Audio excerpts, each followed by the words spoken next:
Stroke is a loss of neurologic function greater than 24 hours.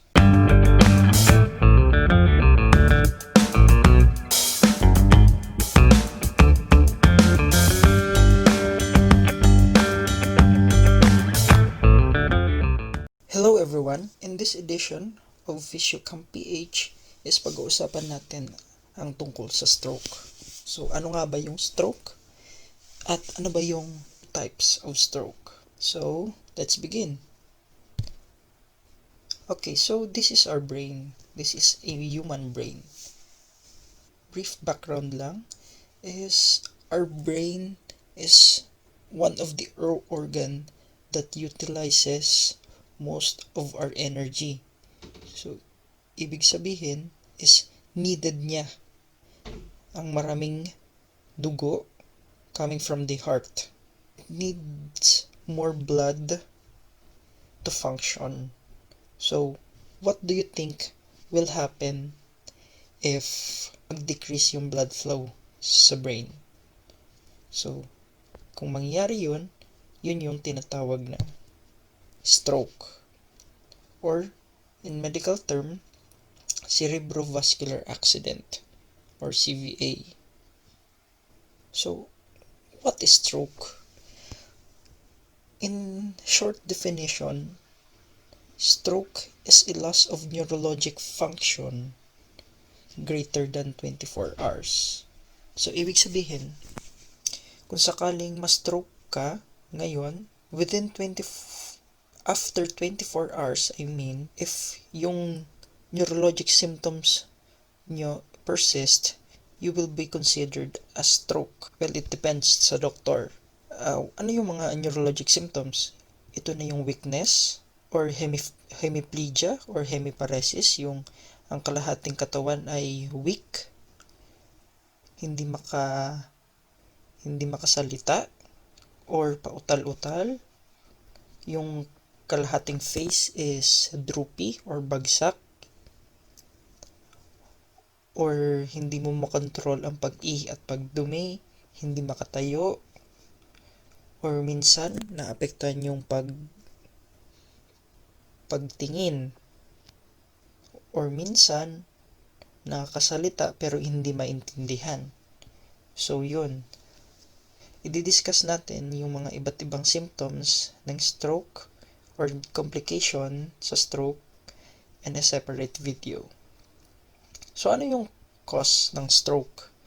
Ito yung loss of blood flow to the brain. So it is either a clog or nabarahan na blood vessels sa brain, or it's either ito pumutok na blood vessels sa brain. In this picture, makikita natin yung puting bilog. It is a CT scan of a brain that suffered from a stroke. So ito yun. Okay. So sinasabi natin na makukonsider lang ang isang tao na na-stroke if the symptoms persist after 24 hours. Paano naman pag below 24 hours? Ang pwedeng masabi natin dyan, ang tatawagan natin dyan, ito ay tinatawag na transient ischemic attack, or T.I.A. Karaniwan na tinatawag na mini stroke, which usually resolve less than 24 hours. Ang symptoms are temporary. For example, na-stroke ka ngayon, but after several hours is parang walang nangyari. For example, na-stroke and then na-feel nyo ng hina, nabulol, or minsan nag-blackout, but after several hours, parang naging okay ulit kayo. Bumalik yung lakas, nakakagalaw na ulit. If within 24 hours bumalik yung neurologic function nyo, you suffered from a transient ischemic attack. Yan ang T.I.A. So, mini stroke siya. Temporary lang yung yung symptoms. But, it is a warning sign. Anong ibig sabihin ng warning sign? If a transient ischemic attack happens to you, it is already a sign that you may have an impending case of stroke. Ibig sabihin, possible kayo in the future na magkaroon ng full-blown stroke.